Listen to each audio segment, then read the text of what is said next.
Hello viewers, welcome to an exciting episode of the Muslim Bawa Show, and I'm your host, Muslim Bawa Kuni.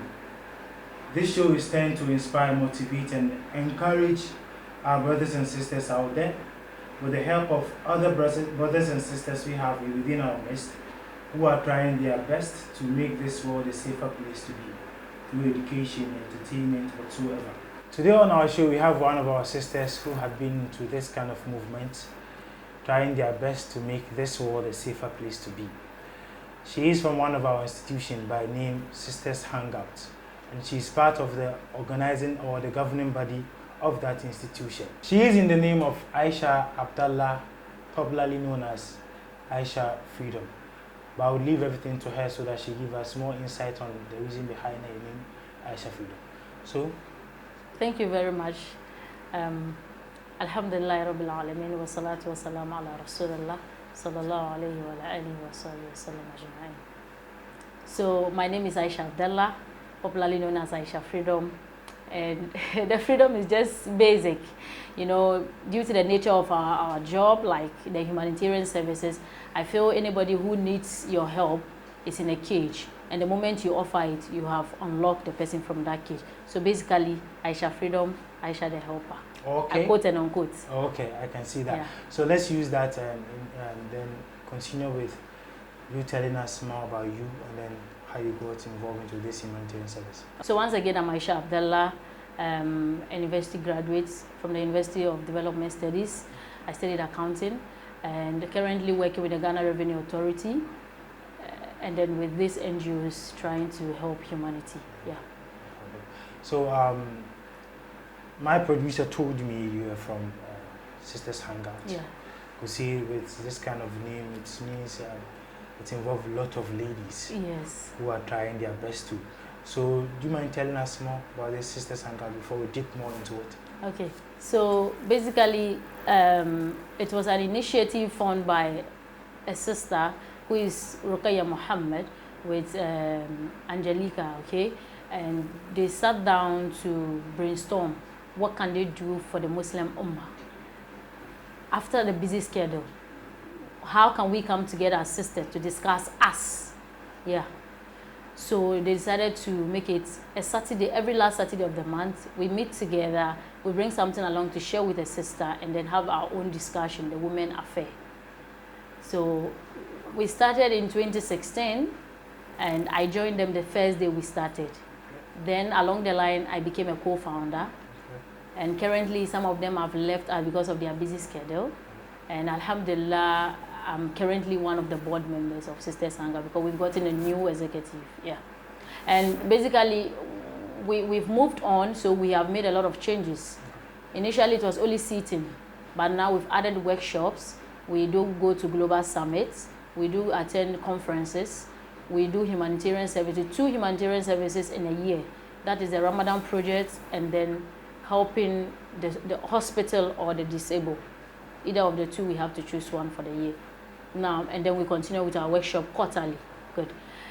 And our motto currently is empowering women, empowering humanity. Okay. We want to empower the future of the girl child to make her assertive and self-reliance. Okay. Women need to be economically independent. Exactly. At a point in time in our life, it's like all responsibility falls on us. Yeah. You understand? Yeah. So we want to build them from now, and then in future it will be free. It's like you are more targeting these women. Is it like the women you target? Yes, the girl child, because our focus more is on sustainable development goal 3. You and I have to come together to be able to achieve the 2030 goals, okay? So we have chosen goal 3 to push the agenda, and that is why our focus is on the girl child. Okay. Yes. And then it's just about the other activities are on the youth and the society, but our main focus is on the girl child. Okay. Yes. So with regard to what you've done so far, have you seen it has really impacted these ladies or these girls within our locality? Yes. Today I can say I'm a role model to others, okay, such that I'll be home and people will be calling me for personal coaching. how small I look, but somebody looks at me as a role model. Exactly. It tells you that the activities you are doing out there, there is an impact in someone's life, right? Okay. And then you've brightened the corner you are, right?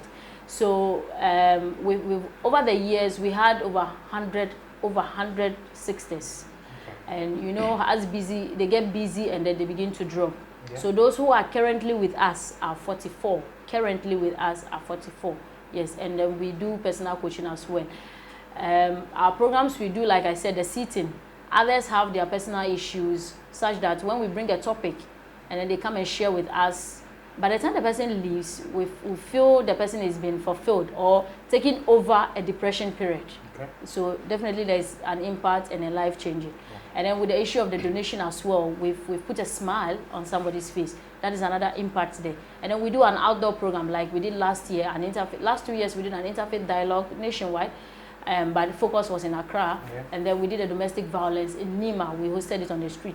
And I think on Memuna's issue on Joy Prime, and I think that one too is a plus, yes, because we created the awareness. Okay. Yeah. And then I heard you saying, I think a lot of you are women, yes, who are all Muslims. Yes. Do you take into consideration bringing on board Christian sisters? Yes. Empowering women, empowering humanity, our focus in Sustainable Development Goal 3. I don't think the goal came to only Muslims. It's a global thing. So we've opened our door. It's a girl-child thing. Anybody, we accommodate. As far as you're comfortable with us, alhamdulillah, we accommodate you. Okay, and then so far so good. How many programs have you done so far? Within the 4 years, I can't say. The sittings is every month. So if we are taking 12 months times 4, imagine the kind of sitting we do. But if we are hosting a program, over the years, I said we host 2 major programs. 2 major programs. And so times 4 is 8 programs. And then it started since when? 2016, I think in July. 2016? Yes, 2016. That's, I think, 3 to 4 years yes, now. 3 to 4 years, yes. So definitely we will be having like, how many programs? 6 programs? Yes, 6 programs. And which has 1 humanitarian service, which you take outdoor? Yes, yes. No, 2. Ramadan, and then either helping the hospital or the feeding. Yes, feeding the poor. Okay, and then the hospital. Either we take it to the hospital, the psychiatric hospital, or disables. It's either the Ramadan or the psychiatric. No, it's 2. Okay. 2 programs mainly for the year. It's either the Ramadan project, that's the name, or any other humanitarian service that is to the hospital or to disables. And a normal sitting. A normal sitting, yes. Okay. So you just heard what our sister was saying, trying her best to brief us on what the Sisters Hangouts is all entailed. So we're going for a very quick commercial break. When we return, we give you more intel of what is going on. But before then, we'll be having a discussion on the domestic violence after this commercial break. Thank you and stay tuned.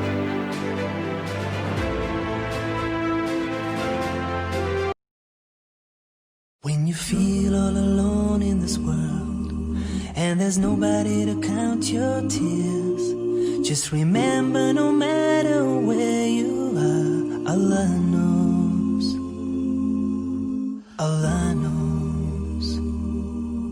When you're carrying a monster load and you wonder how far you can go, with every step on that road that you take, Allah knows. Allah knows. No matter what inside or out, there's one thing of which there's no doubt. Allah knows. Allah knows.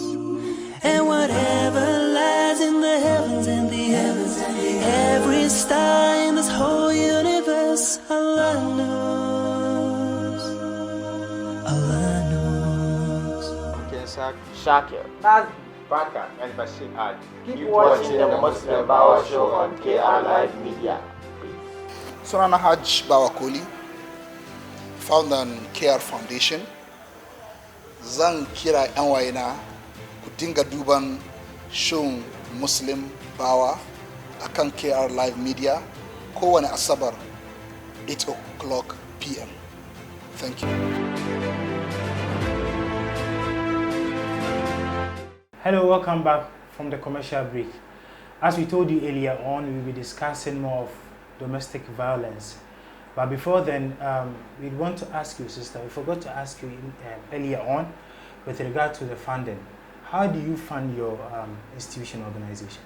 Yeah, so, you know, basically, any NGO you start and build on other people for support, sometimes it's hard for you to continue with the NGO. The continuity of it becomes very difficult. But we started, because it's only women affair, we started with our own self, like internally we fund everything, and sometimes we lobby for venue for programs and all that. But if it's about outreach programs, we do fund it purely internally. Internally. Yes. And have you had any kind of funding outside? At least yes, during the Ramadan project, we don't leave it 100% internally. We take 60% out for donation. So we get some donations. Yes, but it doesn't come as we want. But alhamdulillah, we're always grateful for the donors. And we wish that they donate more. Do you mind watching your camera so that you tell them they should bring more of the funds? Yeah, inshallah, we hope that next year Ramadan and this year in the Islamic calendar Ramadan, you'll be donating to Sisters Hangouts Ramadan project and as well as our humanitarian outreach project. Thank you. Okay, thank you. So now back to our topic for the day, that is domestic violence. You know, people tend to think, let me use my locality per se, that is Zongo. No.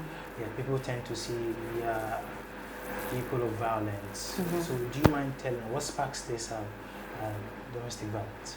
So basically, we need to ask ourselves, what is domestic violence? Apparently, when you tell somebody about domestic violence, or when you ask someone what is domestic violence, what they tell is the fight between a man and a woman, those who are married. So I ask myself, if you are not married, means you are not experiencing domestic violence. And that is a wrong notion we always have, okay? So domestic violence is thinking you have a better power than me and I'm abusing it on you. You understand? Yeah. And we try to be so aggressive or violent to another person, okay? Any form of violence is domestic violence. Any form of abuse is domestic violence. Regardless whether it's in marriage, in the home, without marriage, or anything, it's just domestic violence. And for me, some of the causes of this is people refuse to control their anger other times. That is what sparks it. Like a brother said, it's a series of abuse, but what really sparks the abuse itself is how to control yourself. So I'm angry over Bawa, and today I want to give it to Bawa. And so the moment he goes ahead to offend me, no matter how little it is, I want to pour it out on Bawa and just tell him my peace of mind there. So if Bawa is my husband, automatically I've abused him, whether in any other thing, okay? And easy access to weapons. Yes. Some people are there, even in their arguments, they want to throw things. Yeah. You understand? Yes. And I think that one too is a problem. Other people feel low self-esteem, and I don't know, when you don't respect yourself, you don't expect others to respect you. You understand? Yeah. So I think that is what I'm saying. We try to let the sisters be self-reliant and assertive, such that you don't look down on me. Yes. So with this, do you mind telling us, should in case this kind of domestic violence, we start seeing them within our society, what are the effects that we're going to have within our system? For me, the main effect is separation. Yes. The main effect. That's just for the married ones, or? Okay, so it's mostly happening in our marital home. And that's the problem, the roots of all domestic violence. And the main one is separation. And then when the separation comes, it affects the children.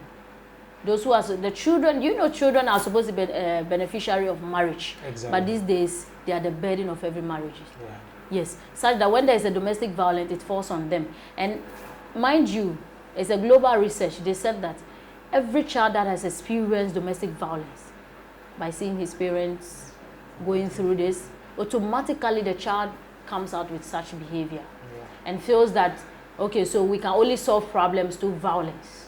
And that is why you see a lot of that in Zongo, but we are not brought up like that. It's our experience, what we have seen. I'm not saying Zongo is full of domestic violence. Yeah. But because of what we see at times, and other time too, we expose the children to movies that are showing some of these things, which is so bad. Yeah. Okay, so at the end of the day, people take such characters from what they see, what they watch. And so parents should take notes, or our senior elder people should take notes. You don't allow the child to watch every move or every movie on TV or media, because whatever we see is what we try to practice. I mean, the children try to practice. Yes, exactly. which is a problem as well. Okay, and then I think a brief way of curbing this kind of stuff. Yes. So let's do it nationwide. Like nationally, I would wish that our appeal that there should be a penalty charge on domestic violence, such that if I'm being abused and I report it, the one that abuses me would have a charge. Because people report it and we see it to be normal, they try to make it an habitual. We come home, we talk about it, and it's done. Tomorrow it will repeat, and then it goes on like that. It becomes a cycle, you know. And I also wish that in our courts, you know, when they bring an issue of divorce, they should check the source. Is it a domestic violence case? So from that, they will be picking information and try to solve it from the roots. Okay, but when people come for divorce, you just give it to them, divorce, that's it. At least the cause of that you don't know and has not been resolved. Yeah. Even if they won't resolve it, it adds to our information how we should go about it during the counseling session. Yeah. You get it? Yeah, and again, we stop children from watching such movies that contains domestic violence and other violence.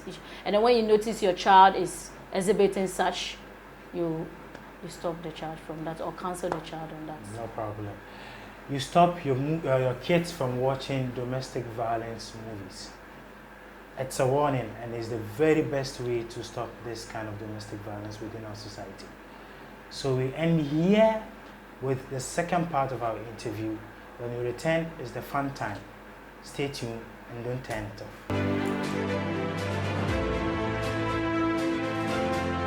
The Muslim Bawa Show is brought to you by Wellbeing Body Talk, Highliest Glamorous, Susanna's Bleach, Shanti Creation, Holy Special.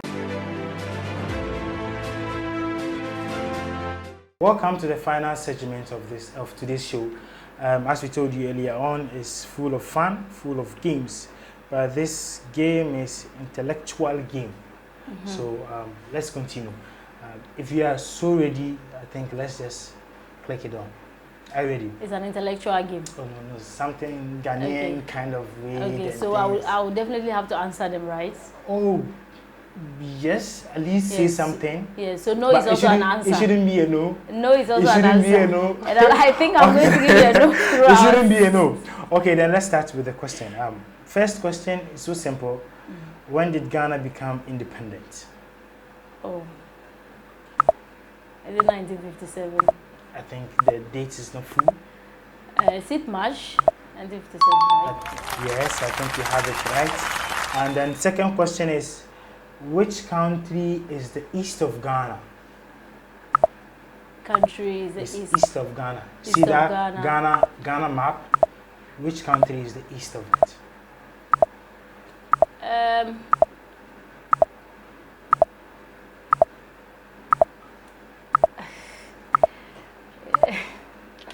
I think okay, so Guinea? Guinea? No. Oh, okay. You said a country that is east of Ghana. Yes. I don't know. No idea. Okay, east of Ghana, I think is Togo. Oh, you know what? I was like, Togo is leading to Nigeria. No, east of Ghana. I really wanted to say Togo, but I was not sure. East of Ghana is Togo. East of Ghana is Togo. Okay. The third question is, which people built the Elmina Castle, and which year? People, the Cape people. Which Cape people? I mean the Central Region people. They built the Elmina Castle. I don't know. I think you have this one too wrong. It's Portuguese, and then in 14, in history. Yes. Yeah. In the year 1482. How do you expect me to keep this? No, we learned this in school. I'm not an historian. We learned this in school. In school? Do you know what I learned in school? What did you learn in school? Accounting, Sikadie. Really, nigga? Let's continue. Okay, so let's continue the next question, which is who became Ghana's president on 7th January 2005? That is John. Which John? Our presidents are all Johns. John Ajekum Kufuor. Okay, she has it right. John Ajekum Kufuor. And then, what does the Ghana flag represent? The gold, the green, the red, and then the black. Let's start. The red, the gold, the green, and the black. So you said we are starting with the black. The red. Yeah. And the red is the blood our forefathers shed on behalf of the nation while fighting. Yes. Good. You have it right. And then, what of gold? The gold is our resource. The resource we have, yeah. The green? And the green is our farms, our agriculture. Yes, our rich exactly. forest, yeah. And then the black? The black, I think it's our symbol. What signifies, I don't know. African emancipation. Yeah. Sure. Thank you. Good. For so let's pick the final question. And then we try our best to bring the show to an end. Simple. The question is, who designed the Ghana flag? I know he's an old man. You're old man. You're old man. Oh, come on. I have no idea.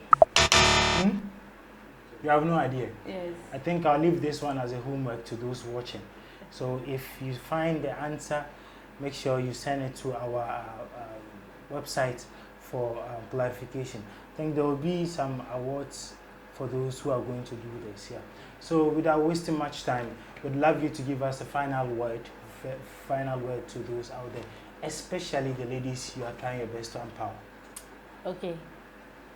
Thank you very much, and the show has been wonderful, and thank you very much for your questions. Yeah. So my sisters out there, I would urge that you stand on your feet. If you are sleeping, you wake up, fight for yourself, learn, create, and inspire, such that you wouldn't go out there and somebody will be asking you, what is your responsibility and what do you stand for? And you are there, you don't even know what to say. You get it? You have to learn, you have to be educated. If there is something you have learned and it's not going well, you have to unlearn them and then inspire others as well. That is why we have Aisha Freedom. Thank you very much. We are very, very grateful, Sister Aisha Freedom. The name itself speaks for your work. Yeah. Good. So without wasting much time, we bring everything to an end. But first, let's acknowledge the good work of our crew with our director, Alchemia, who is the name of chemist, and then our producer, Sarota GH, and then our cameraman, DOP, that is NS Odonko. We are very thankful for your good work. So let's keep following KR Live Media on Facebook, on Instagram, and then don't forget to visit our website on www.krlives.com. KR Lives, the Lives is LIVEZ.com, to get interacting with us, get to know more of what is going on, and then to watch more of our videos. Don't forget to watch it at YouTube. My name is Muslim Bawa Show's. Peace.